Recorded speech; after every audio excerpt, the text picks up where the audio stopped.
आज हम एक जो महत्वपूर्ण टॉपिक है हमारे यहाँ, आजकल राजस्थान में बड़ी राजनीतिक सरगर्मियाँ चल रही हैं। तो उन राजनीतिक सरगर्मियों में एक बहुत ज़ोरदार इशू है जिसमें एसओजी और एसीबी जो इन्वेस्टिगेटिंग एजेंसीज़ हैं, वो कुछ विधायकों को वॉइस सैंपल के लिए और इन्वेस्टिगेशन के लिए एक 160 का नोटिस वगैरह देने सर्व कर रही हैं। एक्चुअल में वो इशू है क्या, वो इशू को अपन डिस्कस करने के लिए केवल अपनी एक ओपिनियन, जो कुछ केस लॉ है या उसके आधार पर क्या ऐसा हो सकता है। सबसे पहले हमारी जानकारी में ये आना चाहिए कि ये टेलीफोन टेपिंग है क्या। ये जो एक रिकॉर्डिंग जो किसी व्यक्ति ने पेश की है, जो सरकारी आदमी है, कौन है वो मुझे नहीं पता, लेकिन किसी व्यक्ति ने प्रेस मीटिंग के जरिए एक रिकॉर्डिंग पेश की है जिसको लेकर के एसीबी और एसओजी कार्रवाई कर रही हैं। इसके लिए सबसे पहले समझने की ज़रूरत ये है कि इंडियन टेलीग्राफ एक्ट जो है 1885 का, वो इस तरीके की चीज़ों को रेगुलराइज करता है।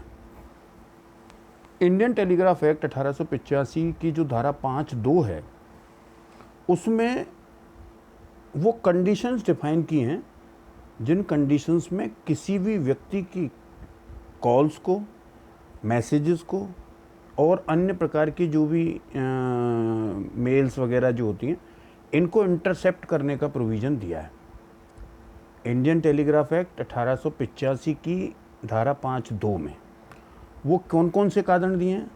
एक दिया, देश की सॉवरेनिटी, सिक्योरिटी और इंटीग्रिटी को अगर कोई खतरा है तो, किसी मतलब स्टेट की सिक्योरिटी को अगर कोई खतरा है तो, पब्लिक ऑर्डर को कोई खतरा है तो, या preventing of incitement of commission of offence, किसी भी प्रकार के ऑफेंस के कमीशन को इंसाइट करने वाली चीज़ को रोकने के लिए गवर्नमेंट सिस्टम, सरकारी मशीनरी जो है, उसको इंटरसेप्ट करने की परमिशन है। इनके अलावा कोई भी व्यक्ति किसी भी व्यक्ति को छोड़ कर, उसमें एक्सेप्शन है, कोई आदमी अगर कोई पीड़ित है तो उसको छोड़ करके, वो अपन अभी आगे डिस्कस करेंगे।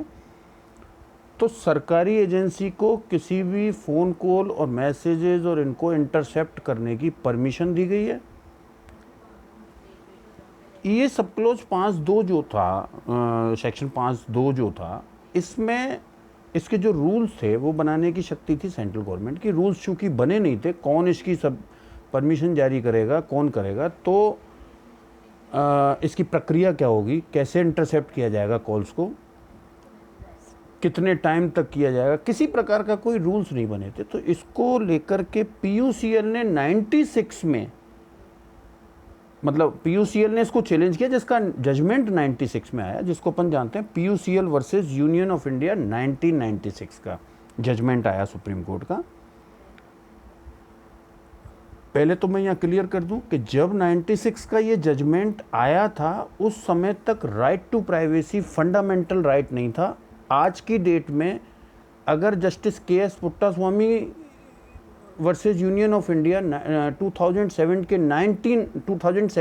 9 जज बेंच के जजमेंट को अगर मध्य नजर आज इसको देखा जाए तो परिस्थितियां विपरीत होंगी, क्योंकि इस जजमेंट में जो डिस्कशन किया गया उसमें राइट टू प्राइवेसी को फंडामेंटल राइट नहीं माना था PUCL versus union of India case में। पर आज हमारे पास 9 जज बेंच का राइट टू प्राइवेसी को फंडामेंटल राइट बताने वाला के.एस. पुट्टास्वामी का केस हमारे सामने है। उसके परिप्रेक्ष्य में आज अगर देखें तो परिस्थितियां बहुत बदल गई हैं। लेकिन PUCL versus union of India के 1996 के केस में सुप्रीम कोर्ट ने कुछ डायरेक्शंस इशू किए थे, ठीक है ना। उन डायरेक्शंस में क्या कहा, उन्होंने होम सेक्रेटरी सेंट्रल गवर्नमेंट और होम सेक्रेटरी स्टेट गवर्नमेंट को आदेश दिया कि आप एंटाइटल हैं इंटरसेप्ट करने की आदेश जारी करने के लिए। होम सेक्रेटरी और स्टेट होम सेक्रेटरी और सेंट्रल होम सेक्रेटरी ही एंटाइटल बताए गए। इसमें ये भी कहा गया कि आप 2 महीने से ज़्यादा के इंटरसेप्ट नहीं कर सकते जब तक कि विशेष कारण हो और कमेटी रिकमेंड नहीं करें, ठीक है।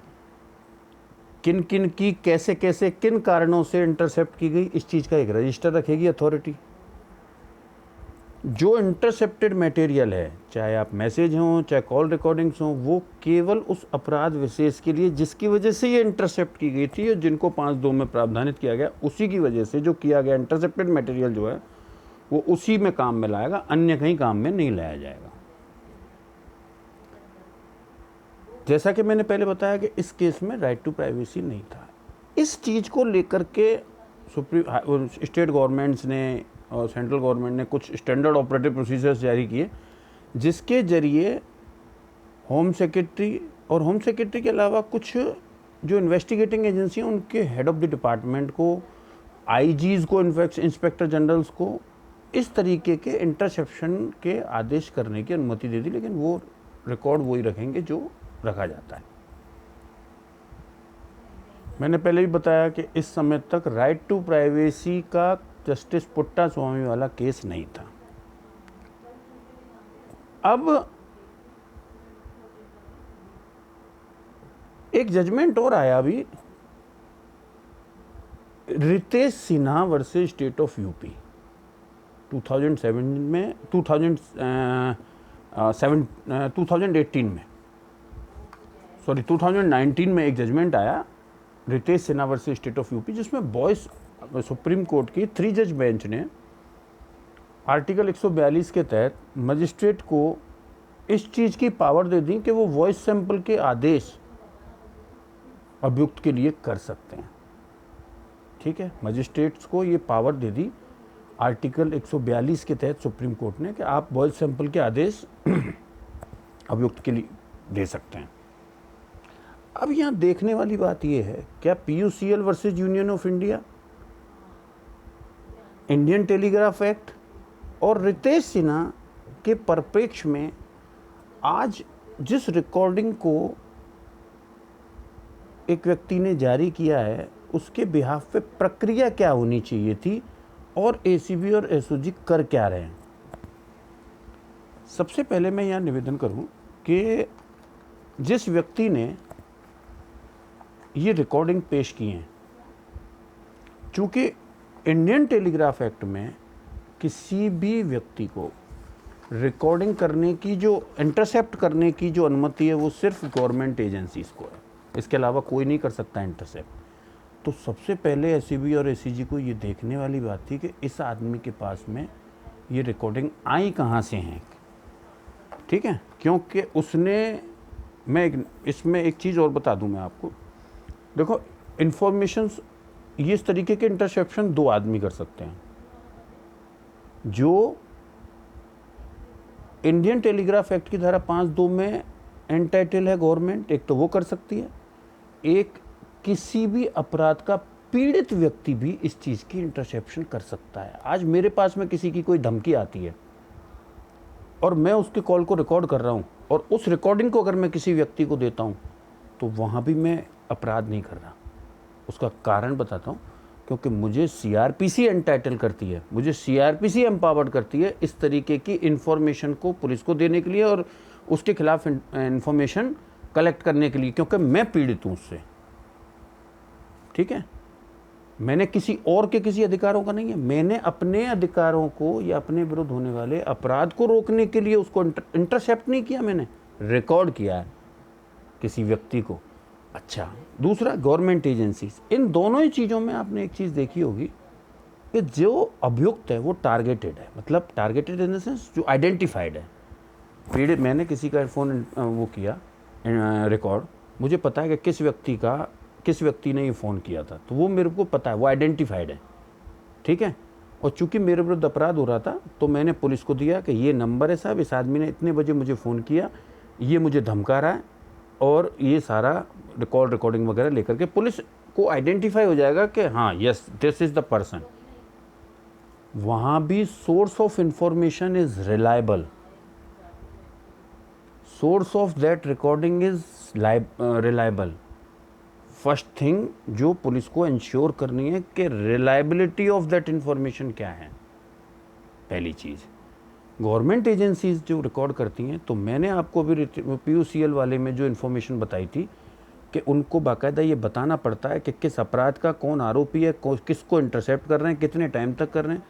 तो दिस रजिस्टर और द इंफॉर्मेशन जो है वो आपको आइडेंटिफाई बताती है कि इस व्यक्ति विशेष को इंटरसेप्ट करना है, तो वहाँ भी आइडेंटिफाइड है एक्यूज्ड। अब अपन हमारे वर्तमान जो एसओजी ने जो ये कर रहे हैं, एक व्यक्ति आता है पुलिस वो प्रेस कॉन्फ्रेंस में जाकर के एक रिकॉर्डिंग जारी कर देता है, मुझे नहीं पता वो कौन है। मीडिया के थ्रू जो इंफॉर्मेशन मिली उनका कहना है कि कोई कोई गजेंद्र और कोई व्यक्ति हैं जो आपस में बात कर रहे हैं। पहली बात, क्या उस रिकॉर्डिंग में जो जारी करने वाला व्यक्ति है वो है बातचीत में? अगर वो है तो उसको क्यों नहीं जाहिर कर रहे? और अगर वो नहीं है उसमें, अगर वो है तो वो उसको अपराध का वो क्यों नहीं बनाया पुलिस ने? और अगर वो नहीं है तो उसने किस कैपेसिटी में इंटरसेप्ट किया उन कॉलों को? इंडियन टेलीग्राफ एक्ट के विरुद्ध जाकर के उसकी कैपेसिटी क्या है, उसने कैसे रिकॉर्ड कर लिया उनको? तीसरी चीज, अगर पुलिस ने रिकॉर्ड किया है और तो उसके पास किस कैपेसिटी में आया? ये 3-4 चीजें हैं जो विरुद्ध कानून के हैं। कानून के विपरीत जाकर के एक व्यक्ति रिकॉर्डिंग करके देता है, उसमें आइडेंटिफाइड नहीं है कौन है कौन नहीं है, क्या किसी ने, क्योंकि मैंने बताया परिवादी वो है नहीं जो व्यक्ति रिकॉर्ड जारी कर रहा है, तो वो ना बता सकता किसका है। अगर उसको पता है तो वो नामजद FIR कराता और खुद को पीड़ित बताता कि साहब मुझसे कोई बार्गेनिंग हो रही है।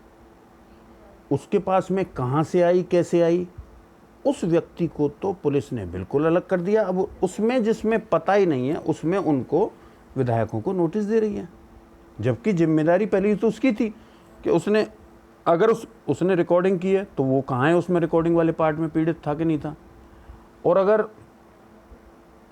उसने किसी और की है तो वो किस कैपेसिटी में की है, किस कानून ने उसको वो दी पावर। अगर पुलिस ने की है तो पुलिस ने इसको किस कैपेसिटी में दी? मान के चलो एसओजी या एसीबी ने कोई जारी की हो तो उसको किस कैपेसिटी में पब्लिक में जारी करने की दी है? वो अपराध के प्रयोजन से तो उनको रखनी थी। ये तीनों चीज़ें कहीं ना कहीं एक गलत ट्रैक पे जाते हुए इन्वेस्टिगेशन के पॉइंट ऑफ व्यू से जा रहे हैं। अब अपन देखते हैं कि क्या इलीगल रिकॉर्डिंग के लिए रितेश सिन्हा लागू होगा? एक इलीगल रिकॉर्डिंग जो इंडियन टेलीग्राफ एक्ट के विपरीत जाकर के आई है, जिसकी रिलायबिलिटी का पता नहीं, किसने रिकॉर्ड किया उसका पता नहीं, किसने जारी किया उसको उसने किस कैपेसिटी में इसको रिकॉर्ड किया ये पता नहीं, क्या एक इलीगल चीज़ के वॉइस सैंपल का एक्यूज को आदेश देने के लिए कोर्ट आदेश दे सकती है? मैं तो असहमत हूँ इस चीज़ से, क्योंकि रितेश सिन्हा वाला केस उन केसेस में ही लागू होगा जिनमें के लॉफुल अथॉरिटी ने कोई रिकॉर्डिंग की हो जिसमें आइडेंटिफाइड एक्यूज्ड हो। उस आइडेंटिफाइड एक्यूज के लिए कोर्ट आदेश दे कि भाई अपना वॉइस सैंपल दो, क्योंकि ऐसे तो 135 करोड़ की पब्लिक है, सबसे लो वॉइस सैंपल कि जाने किसकी आवाज़ निकल आए इसमें, क्योंकि यहाँ आइडेंटिफाइड तो कोई है नहीं। तो रितेश सिन्हा वाला case, Ritesh Sinha versus state of UP 2019 वाला केस इसमें लागू नहीं होता है। अब ऐसी स्थिति में आता है कि अगर बाय द वे ये क्यों कर रहे हैं ऐसा, तो वो खैर मेरी समझ से बाहर है, लेकिन इसके लिए भी आईपीसी में प्रोविज़न बनाए गए हैं 166 और 166A(b). अगर इन्वेस्टिगेशन जिस प्रकार से कंडक्ट होनी चाहिए उस कंडक्ट से ना जा कर के अगर कोई लोक सेवक विधि के निर्देशों का उल्लंघन करता है, आईपीसी की धारा 166 में प्रोविज़न है, 166 में भी प्रोविज़न है, और अब तो नया 166A का B पोर्शन है, उसमें स्पेसिफिकली लिखा हुआ है कि किसी ऐसी रीति को जिसमें वह ऐसा व्यक्ति विनियमित अन्वेषण करे, विनियमित करने वाली विधि के किसी अन्य निर्देश को की किसी व्यक्ति के प्रतिकूल प्रभाव डालने के मानने से साक्ष्य अवज्ञा करता है। स्पष्ट रूप से दिख रहा है कि इलीगल रिकॉर्डिंग जिसकी जारी करने वाले के खिलाफ पहले कार्रवाई होनी चाहिए थी, जिसकी कोई रिलायबिलिटी नहीं है, उसके लिए वॉइस सैंपल के लिए घूम रहे हैं। This is the totally targeted investigation.